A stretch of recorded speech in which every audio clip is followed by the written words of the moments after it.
পূজালিতে আক্রান্ত বিজেপির মণ্ডল সম্পাদক, থানায় লিখিত অভিযোগ দায়ের। দক্ষিণ চব্বিশ পরগনার পূজালি পৌরসভার আছিপুর গঙ্গার লঞ্চঘাট লাগোয়া সিদ্ধেশ্বরী শিবকালী মন্দিরে আক্রান্ত ধীমান মণ্ডল নামে বিজেপির প্রাক্তন মণ্ডল সভাপতি, বর্তমানে যিনি পূজালি পৌরসভার বিজেপি 2 নম্বর মণ্ডলের সাধারণ সম্পাদক। বিজেপির দাবি, এর আগেও তিনি আক্রান্ত হয়েছিলেন বিভিন্ন অজুহাতে।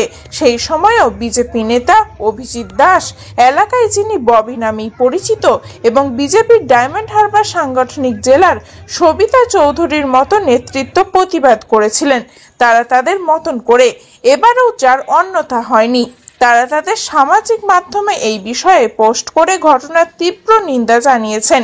ঘটনা প্রসঙ্গে বলতে গিয়ে পূজালি পৌরসভার 4 নম্বর ওয়ার্ডের নমসূত্রপাড়ার বাসিন্দা ধীমান মণ্ডল জানান, প্রতিদিনের মতো রবিবারও 60 বছর বয়সী দীপক সরকার নামে ওরিয়েন্টের বাসিন্দা এক ব্যক্তি পূজালির সিদ্ধেশ্বরী মন্দিরে প্রণাম করবার জন্য আসছিলেন।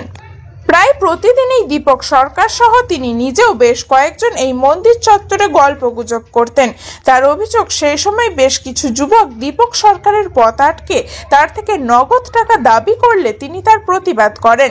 তার দাবি, সেই সময় যে সকল যুবকেরা সেখানে দাঁড়িয়েছিলেন তাদের মধ্যে স্থানীয় বাসিন্দা উসামা এলাইন শেখ রাকেশ তাকে উদ্দেশ্য করে প্রথমে গালিগালাজ এবং পরবর্তী সময় মারতে শুরু করলে অন্যান্য যুবকেরাও ধীমান মণ্ডলের ওপর চড়াও হয়। ঘটনাস্থলেই রক্তাক্ত অবস্থায় তিনি লুটিয়ে পড়লে স্থানীয় বাসিন্দারা পূজালি থানায় খবর দিলে ঘটনাস্থলে পুলিশ পৌঁছে স্থানীয়দের সাহায্যে ধীমান বাবুকে উদ্ধার করে খড়িবেড়িয়ার ব্যঞ্জনহেরিয়া গ্রামীণ হাসপাতালে নিয়ে গিয়ে প্রাথমিক চিকিৎসা করায়। শারীরিক অবস্থা স্থিতিশীল থাকায় রাতেই তাকে হাসপাতাল থেকে ছেড়ে দেওয়া হলেও পরের দিন নাকের একটি এক্স-রে করার পরামর্শ দেন কর্তব্যরত চিকিৎসকেরা। পরের দিন সোমবার এই মর্মে পূজালি থানায় একটি লিখিত অভিযোগ করা হলে পুলিশের পক্ষ থেকে নির্দিষ্ট ধারায় মামলা রুজু করা হয়।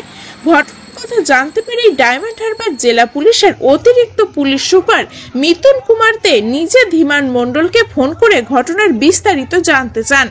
ধীমান বাবুর দাবি, ফোনের সমস্ত ঘটনা জানবার পরেই অতিরিক্ত পুলিশ সুপার ধীমান মণ্ডলকে আশ্বস্ত করে বলেন, খুব দ্রুত এই বিষয়ে দোষীদের চিহ্নিত করে তাদের বিরুদ্ধে আইনানুগ ব্যবস্থা নেওয়া হবে। কালকে সন্ধ্যাবেলা একজনকে বলা হচ্ছে যে 1 লাখ টাকা দাও, নাহলে জানে মেরে দেবো, এই করে দেবো।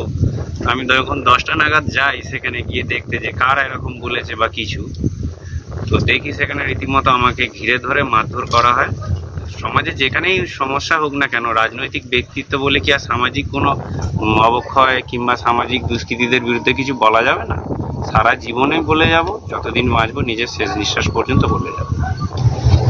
গতকাল যখন আমি অসুস্থ অবস্থায়, একদম পুরো গুরুতর জখম অবস্থায় পড়েছিলাম রাস্তায়, প্রশাসনই আমাকে তুলে নিয়ে যায় এবং স্থানীয় লোক কিছু ছিল। তো প্রশাসনের যে সর্বময় কর্তা আছে মিঠুন দে মহাশয়, অ্যাডিশনাল ডিএসপি, ওনার সঙ্গে কথা হয়েছে। উনি আমাকে আশ্বস্ত করেছেন যে আগামী 3 দিনের মধ্যে উনি রেজাল্ট দেবেন। তো আমি শুধু আপনাদের মাধ্যম থেকে এটাই বলতে চাই ওনাকে যে সহযোগিতা করার জন্য ধন্যবাদ, কিন্তু আমার আশাটা যেন না হতে হয়। 3 দিনের মধ্যে যেন রেজাল্টটা দেখতে পাই বা পাড়ার লোকও যাতে জানতে পারে যে প্রশাসন অ্যাক্টিভ আছে। আপনি এখন কি চাইছেন? আমি এখন চাইছি আইন অনুযায়ী যারা দোষী সাব্যস্ত হয়েছে, মানে যারা দোষী, যারা আক্রমণকারী, তাদেরকে আইন অনুযায়ী শাস্তি দেওয়া হোক। এটাই প্রশাসনের কাছে আমার কাছে করজোড়ে আবেদন। আপনার নাম? আমার নাম ধীমান মণ্ডল। ঘটনা প্রসঙ্গে ডায়মন্ড হারবার জেলা পুলিশের নাম প্রকাশে অনিচ্ছুক এক আধিকারিক জানিয়েছেন, স্থানীয় বাসিন্দাদের সূত্রে জানা গিয়েছে ওখানকার বেশ কিছু যুবক পূজালির অ্যাবলেজ মাঠে একটি ফুটবল টুর্নামেন্টের আয়োজন করেছিল। তার জন্যই পথ চলতি মানুষের থেকে চাঁদা আদায় করছিল ওই যুবকেরা। সম্ভবত সেই চাঁদা তোলাকে কেন্দ্র করেই এই ঘটনা। তবে ঘটনার সমস্ত দিকেই খতিয়ে দেখা হচ্ছে। প্রকৃত দোষীরা অবশ্যই শাস্তি পাবে। পূজালি থেকে টিনা রায়ের রিপোর্ট, খবর 7 দিন।